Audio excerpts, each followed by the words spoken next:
चलिए बढ़ते हैं आगे। रामपुर में एसपी नेता विकी राज ने मानवाधिकार आयोग से फिल्म कश्मीर फाइल्स की शिकायत की है। विकी राज ने आरोप लगाते हुए कहा है कि यह फिल्म मुस्लिम समाज को भावनाओं को आहत करने के उद्देश्य से बनाई गई है।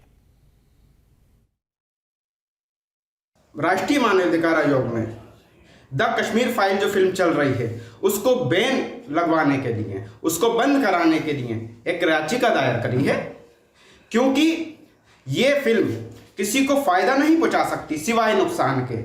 एक धर्म के लोग दूसरे धर्म के लोगों से सिर्फ नफरत करेंगे और नफरत करने पर करना चाह रहे हैं सिर्फ इस फिल्म को देखकर।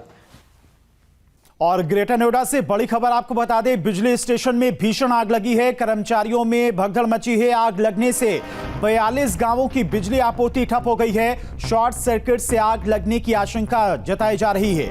रबुपुरा इलाके की बिजली घर का यह पूरा मामला है। तो ग्रेटर नोएडा से बड़ी खबर है, बिजली स्टेशन में भीषण आग लगी और ये तस्वीरें देखिए आपके सामने, किस तरह से धो धोकर वहां पर रखा ट्रांसफार्मर जलता हुआ दिखाई दे रहा है। करीब 42 गांवों की बिजली आपूर्ति ठप हो गई है बताया जा रहा है और आग लगने की वजह शॉर्ट सर्किट बताई जा रही है।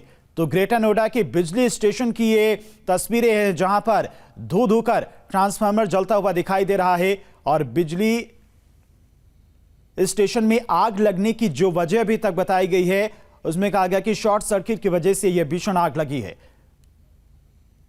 तो ग्रेटर नोएडा के बिजली स्टेशन में भीषण आग लगने के दौरान बिजली स्टेशन में तैनात कर्मचारियों में भगदड़ मच गई और रबुपुरा इलाके के बिजली घर के ट्रांसफार्मर में आग लगने से 42 गांव में बिजली आपूर्ति ठप हो गई है। जानकारी के मुताबिक आग लगने की वजह शॉर्ट सर्किट बताई जा रही है। कानपुर में मनाए जाने वाले ऐतिहासिक गंगा मेले की शुरुआत हो चुकी है। हर साल की तरह इस साल भी गंगा मेला धूमधाम के साथ मनाया गया। रंगों के इस अनोखे महोत्सव में क्या खास है, इस रिपोर्ट में आपको दिखाते हैं।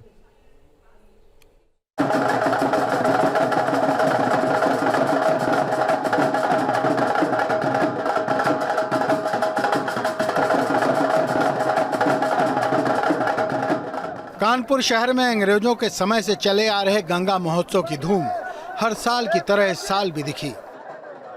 पूरे देश में सिर्फ कानपुर के अंदर ही मनाए जाने वाले रंगों के इस त्योहार का जुलूस हर साल की तरह इस साल भी निकाला गया। इस साल निकाले गए इस भव्य जुलूस में ऊंट से लेकर बुलडोजर तक तमाम तरह की सवारी शामिल हुई। कानपुर के ऐतिहासिक गंगा मेला की शुरुआत हो चुकी है और देखिए पूरा शहर इस वक्त गंगा मेला के रंग में सराबोर है। तमाम जो लोग हैं वो उत्साह में डूबे हुए हैं और सामने देखिए इस बार गंगा मेला की जो सबसे बड़ी खासियत है वो इस बार योगी सरकार का जो ब्रांड है, जो ब्रांड बुलडोजर, उसको भी इस बार शामिल किया गया है। और जो गंगा मेला की एक पूरा काफिला निकलता है, एक जो पूरा जुलूस निकलता है, उसमें सबसे आगे इस बार बाबा के ब्रांड यानी कि बुलडोजर को रखा गया है। कानपुर में मनाए जाने वाले रंगों के त्योहार में इस बार आकर्षण का केंद्र योगी सरकार का ब्रांड बुलडोजर भी रहा। इस वर्ष हमने गंगा मेले में अपने बाबा की प्रिय चीज बुलडोजर को साथ में लेके चलना है ताकि असुर शक्तियों के ऊपर बुलडोजर चला सके, प्रदेश में अमन चैन की होली मने। कानपुर की गलियों से निकलते हुए जुलूस में बुलडोजर सवार लोगों ने रंगों की बौछार करते हुए एक दूसरे को बधाइयां दी। मैं गंगा मेला यूँ जब से मैंने होश संभाला है तब से मना रहा हूँ और गंगा मेला कानपुर का एक ऐतिहासिक मेला है जो कि एक हमारी जो होली महोत्सव है इसका एक वो उजागर करता है कि हाँ हमारे में जिंदा दिली है। जो गंगा मेला के मनाने की जो शुरुआत है वो दरअसल आज़ादी के समय बताई जाती है कि अंग्रेजों ने जब होली मनाने से क्रांतिकारियों को मना किया था तो इसके विरोध में कई दिन तक लगातार दुकानें बंद की गई थी और उसके बाद जब अंग्रेजों ने जब जो क्रांतिकारी थे उनको जेल से बाहर छोड़ा था, उसके बाद अनुराधा नक्षत्र में ये गंगा मेला बनाने की शुरुआत हुई और लगातार 1942 से इसकी शुरुआत चल रही है। हर तरफ रंगों की फुहार है और खुशियों की भरमार है।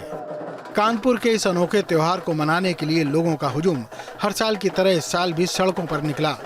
लोगों ने इस मौके पर एक दूसरे को बधाइयां दी और अंग्रेजी हुकूमत के खिलाफ अपनी जीत की खुशियां मनाई।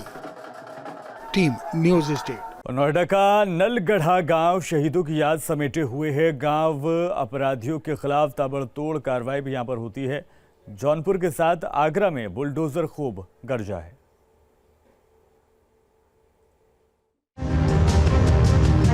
नोएडा के अहम फ्लाईओवर और अंडरपास अब शहीदों के नाम से जाने जाएंगे। नोएडा में शहीद की याद में भगत सिंह पार्क में एक कार्यक्रम आयोजित किया गया, जिसमें नोएडा अथॉरिटी की सीईओ रितु महेश्वरी समेत सांसद महेश शर्मा ने शिरकत की।